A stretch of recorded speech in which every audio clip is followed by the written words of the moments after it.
back again talking about this. I know the last time I talked about skill acquisition. Yes. Now, it's not just the qualifications that we get, but now, certainly, we'll move beyond emphasizing on just those paper qualifications. Yes. We need to do more, do we? Yes, certainly we need to do more. The government has a responsibility to invest massively in education. We don't seem to get that kind of commitment to turn things around yet. And I think that in an election year such as this, you would expect that politicians would raise education as one of the major issues to be discussed in the campaigns, but you don't get that sense of commitment. Last year, in June last year, UNESCO released a report that 5 million children in Nigeria that should be in school are out of school. This is a massive number, higher than the populations of several countries.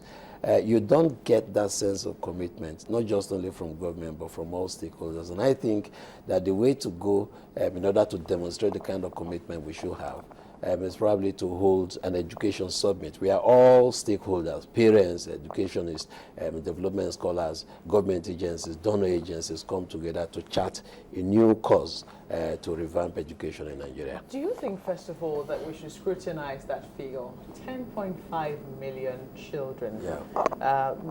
Should we raise eyebrows as to where UNESCO or how UNESCO came about that kind of figure? UNESCO has no interest in scandalizing Nigeria. They conduct studies from time to time to know the ratio of students that are in school. Mm-hmm. Now, in Nigeria, the problem is not just the amount of children that are out of school.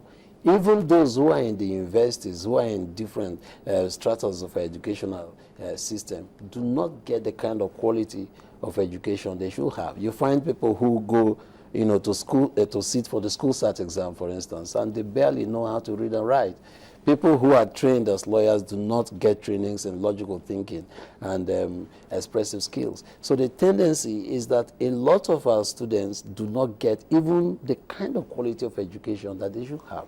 So it's not, we have a duality of issues here, not just the number of kids that are out of school, but the quality of education that those who are in school tend to get. And I think that the government alone can't tackle this. All stakeholders in the sector must come together, but they must have a sense of urgency because we're just in the second decade of the 21st century and we can't afford to toy with education. We need to demonstrate a very serious commitment to revamping the sector. Is it possible to begin to revamp the education sector without creating, first of all, a target?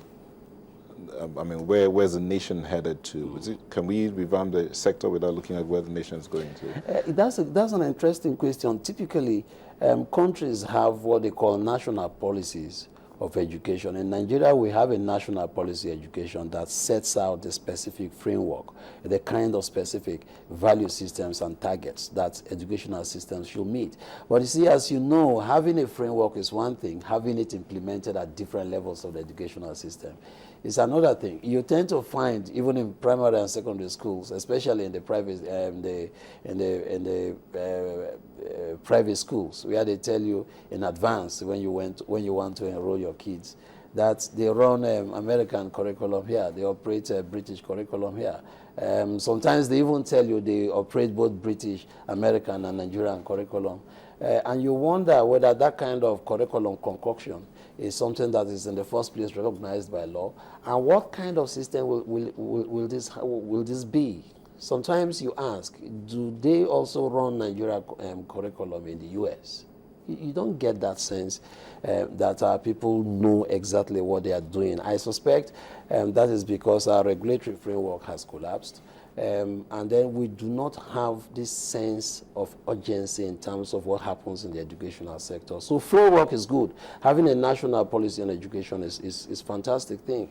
But how do we make sure that all stakeholders, both in the public and private educational sectors, are actually doing the right thing? We need a very strong regulatory oversight. We need to make sure that all stakeholders, including government agencies, donor agencies, parents, all stakeholders must be involved. And I think that one way to go would be to convene an education summit where we'll brainstorm on how we can make sure that we develop a knowledge economy away from the extractive economy we seem to be running since 1958. You know, part of the question, which Margaret talked about, I mean, this UNESCO report 10 years ago, Nigeria paraded almost the same figure.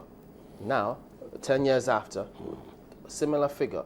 And then there are laws in this country that says, look, parents must send their kids to school, offenders will be dealt with. And today we don't know if there's anyone who has ever been taken to court for that purpose alone. So two things come up here: having the policy and implementing the policy. Exactly the point I made.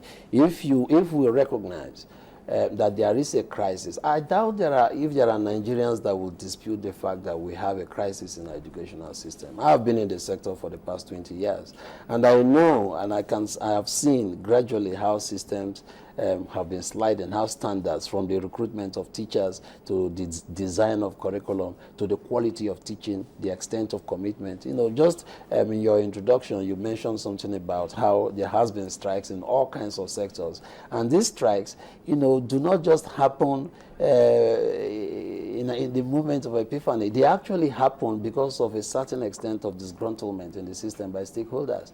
If you allow it to linger for 7 months, for instance, when strikes happen for as much as 7 months, what it means is that millions of students are potentially out of school. And when they are out of school, it's going to affect the quality of pedagogy, even when they return, because they now want to catch up. And you can't play catch up when you are in an educational system, because it's not just the time, but the quality of education that you get. I think that our politicians need to do more. Because they are the ones who have a constitutional responsibility to set the tone on a sector-by-sector basis. 7 or 8 months down the line to a new election season, you would expect that politicians would raise education and the standards that we have as a subject of debate. But we don't even know who the presidential candidates are. We can't engage anyone. So it's a serious problem, and I think this is something we need to consider across the board. You spoke about summits. One was organized last year. The Nigeria Economic Summit Group had a summit on education, and from what I gather, it was quite robust. At least my team members were present there, and you know, a lot of ideas came to the table. One thing was certain, you know, that they had to tackle it at different levels. So far, you've seen a lot of states bring up plans. You know, primary education is free. You know, a lot of states are making a meal out of what it is you're doing at that level. You even have task forces in some states to ensure that children go to school. Children who should be in school, you know, are in school. Still, you say we need to do more. At what particular level do you think we should be concentrating our efforts? I think that it starts at the level of curriculum design. We need to make sure that now that most of the countries are evolving from manufacturing, from the extractive economy to a knowledge economy, we need to make sure our curricula are designed in such a way that we emphasize skills. You don't get that exactly at this point. In Japan, in Taiwan, those people have nothing to show other than typhoons and earthquakes. They don't have the kind of natural resources that we have. But if you check through the educational system, there is a great deal of emphasis on technical skills, and which is why you tend to find that they run a knowledge economy. Children, you know, can develop, you know, computer apps in garages, but even our computer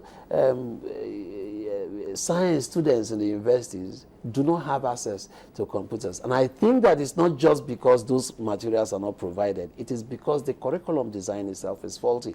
There seems to be a lot of emphasis in people wanting to simply go through the university system or whatever technical institute and get the certificates rather than for them to acquire specific skills. And I think that rather than simply blame the government or blame teachers or blame the students themselves, what we need to do is to say, look, why don't we go back to the basics and try to make sure that we design a curriculum that is skill intensive, that has a great deal of emphasis on skill acquisition, such that when students emerge from such systems, not only will they be employable, they themselves can be self-employed. Ideally, the proper education should prepare a person to create jobs, not even simply to look out for jobs. So you find that people in the US, for instance, can leave Ivy League universities like Harvard they can decide to fall out of the university and yet be productively self-employed. In fact, you know the history of the owner of Facebook. You know, he fell out of Harvard, and today he's created a platform